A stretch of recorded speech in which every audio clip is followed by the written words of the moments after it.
Myself Deepmala Meena. I welcome you all for our next lecture on elasticity.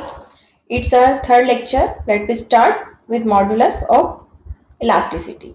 First is Young modulus of elasticity represented by Y. Within elastic limit, the ratio of longitudinal stress to the longitudinal strain is constant and called Young modulus of elasticity. It is generally represented by Y.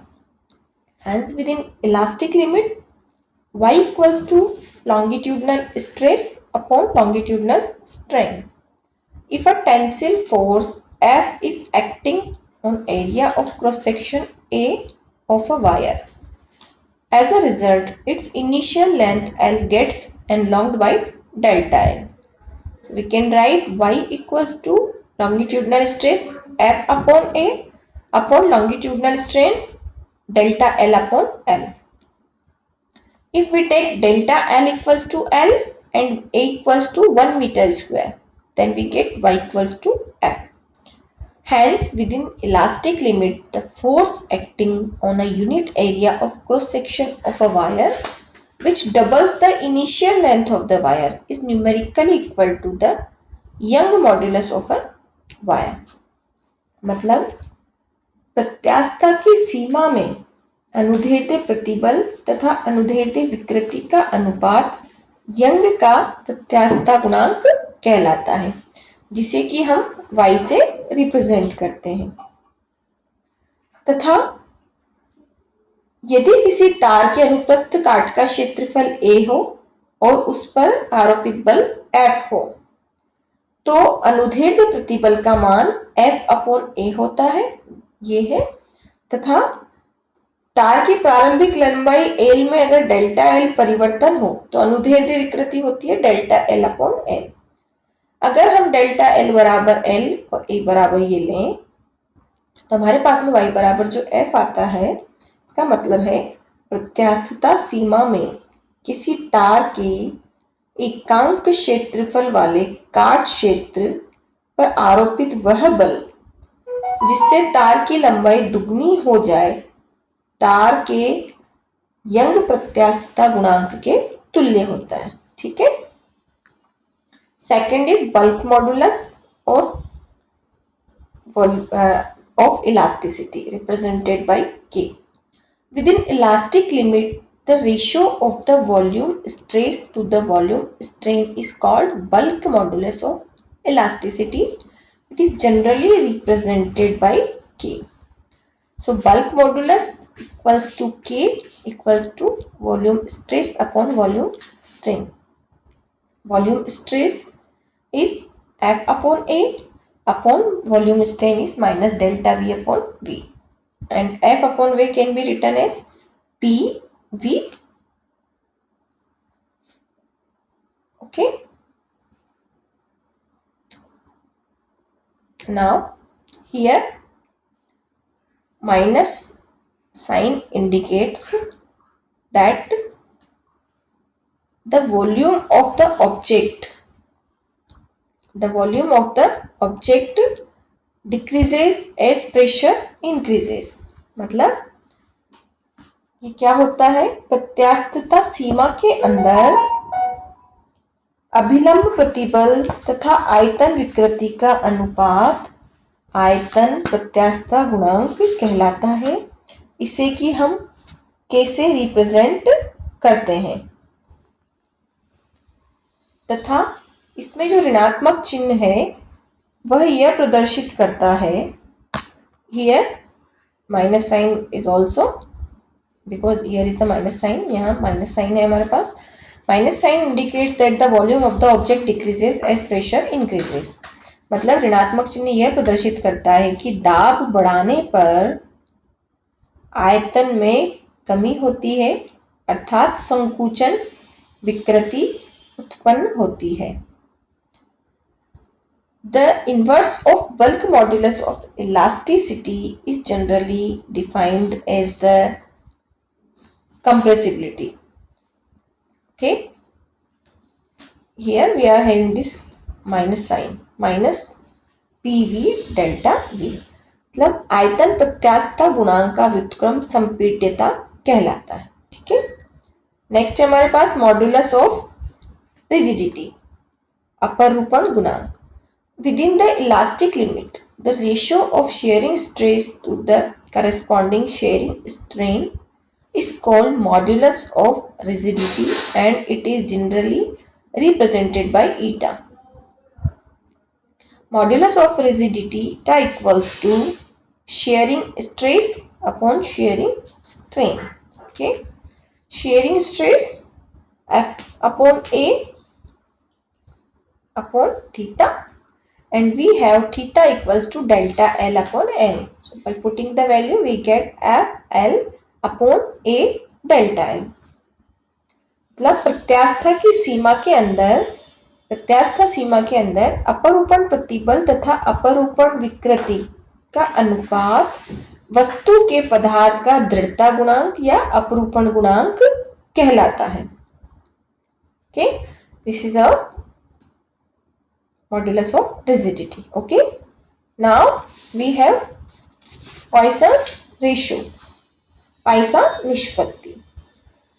When an external deforming force is applied to a certain wire,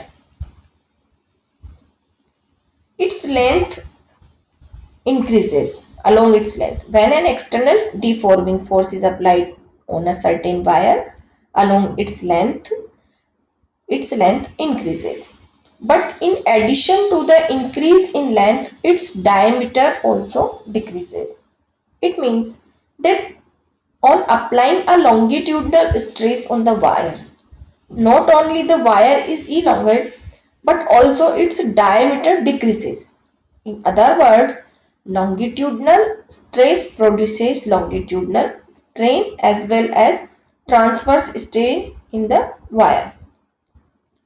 Transverse strain is defined as the relative change in the direction perpendicular to the direction of longitudinal stress.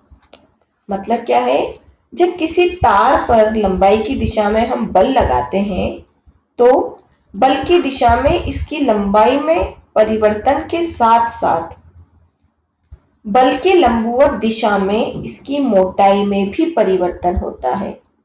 अतः तार में दो प्रकार की विकृति उत्पन्न होती है। एक तो अनुदैर्ध्य विकृति जिसे अल्फा से डिनोट करते हैं, ये इक्वल्स टू होती है बल की दिशा में लंबाई में परिवर्तन अपॉन बल की दिशा में प्रारंभिक लंबाई।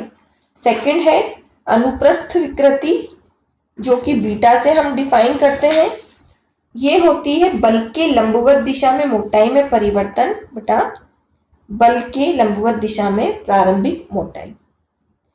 तो प्रत्यास्थता सीमा में अनुप्रस्थ विकृति एवं अनुदैर्ध्य विकृति का अनुपात पाइसा अनुपात कहलाता है तथा इसे सिग्मा के द्वारा व्यक्त किया जाता है।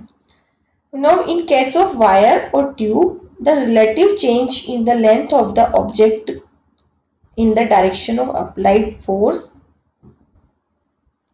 is called longitudinal strain, whereas relative change in the thickness of diameter of the object in a direction perpendicular to the applied force is called transverse strain. Within the elastic limit, the ratio of transverse strain beta to the longitudinal strain alpha is constant and called Poisson ratio. It is generally represented by sigma. We can write sigma equals to beta upon alpha. Poisson ratio is the ratio of two strains, therefore it is dimensionless and unitless quantity.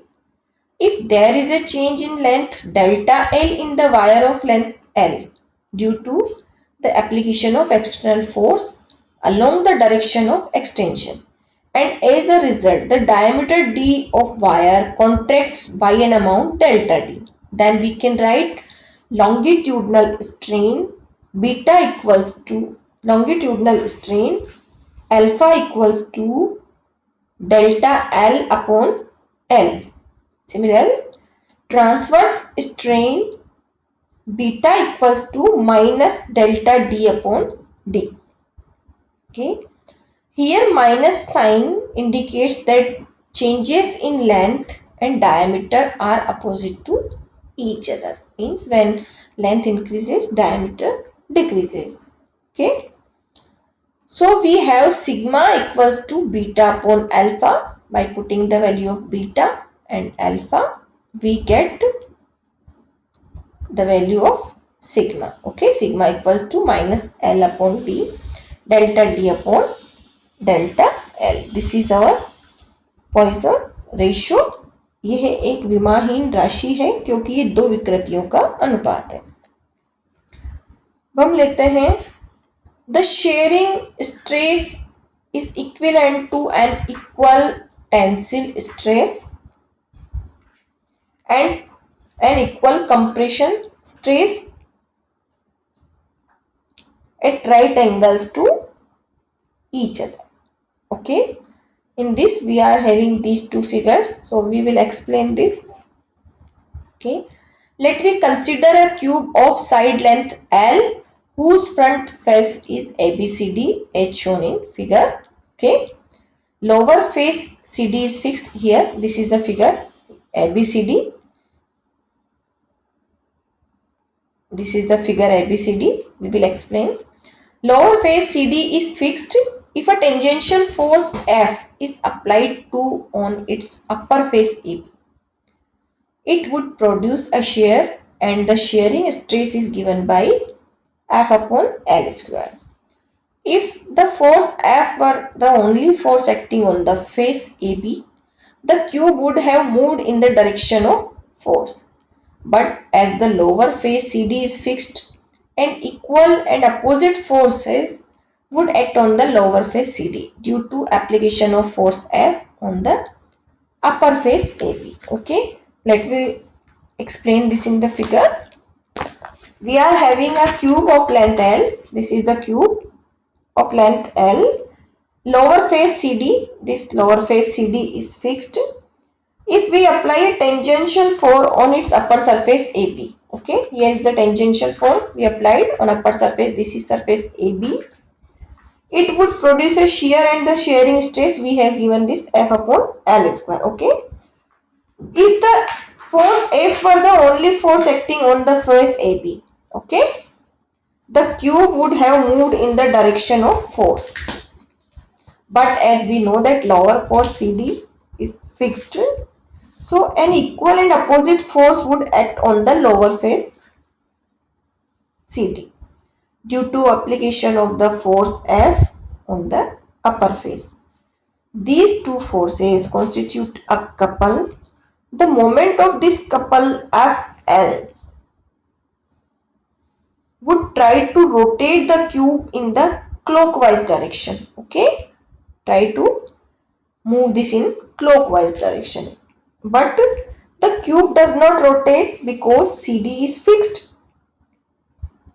The fixed face CD exerts a force F dash, which is equal and opposite on the faces BC. This is faces of BC and DA. These are the first.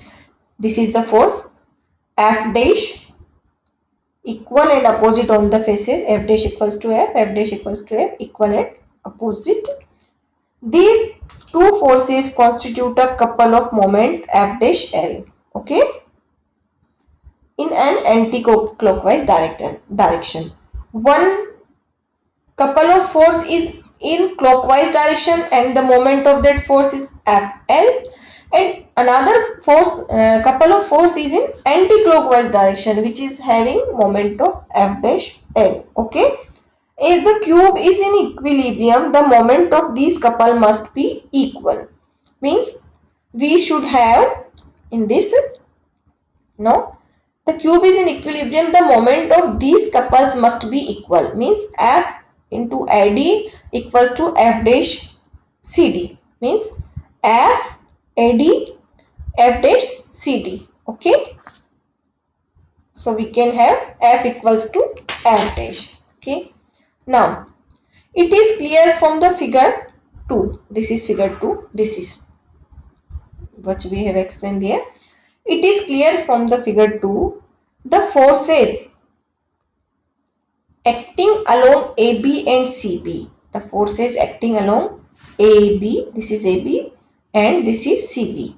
This force is this and this force is the, okay, are equivalent to a force. Are equivalent to a force, and what is the force? F under root 2 acting along the direction of OB, this in this direction, means the force which is acting here F, and also this force is acting here, the equivalent force F under root 2, this is F under root 2 acting along the direction OB. This is from this figure.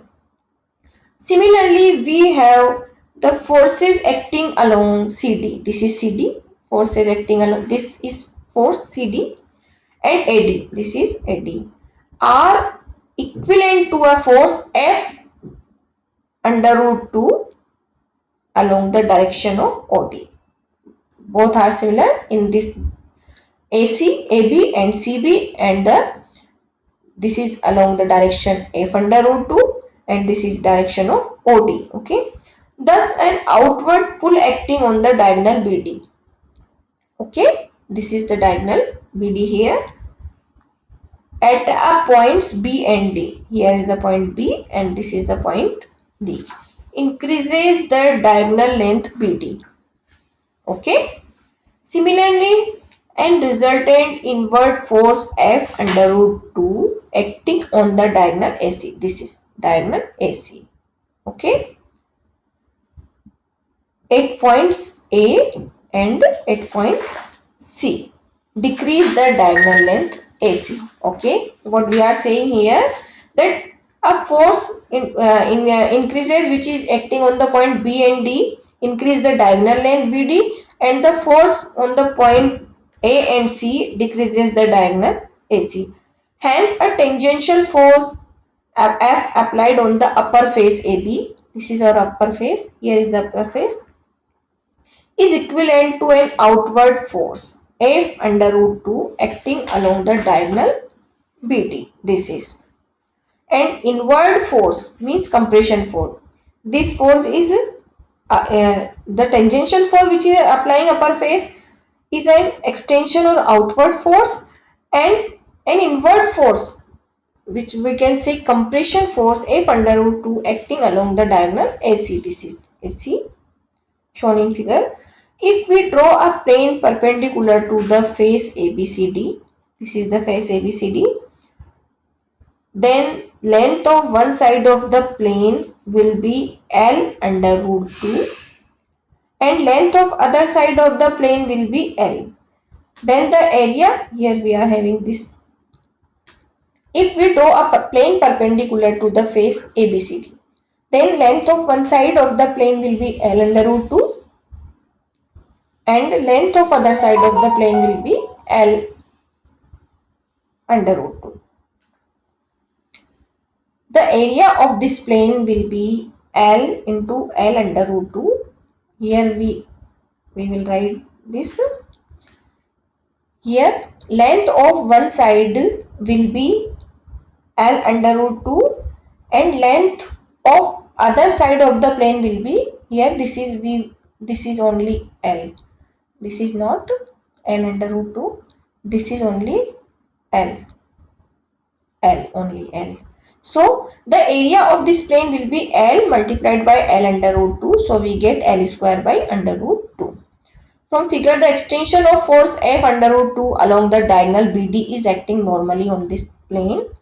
Hence tensile stress along the diagonal BD will be F under root 2 upon L square upon under root 2 equals to F upon L square equals to shearing stress.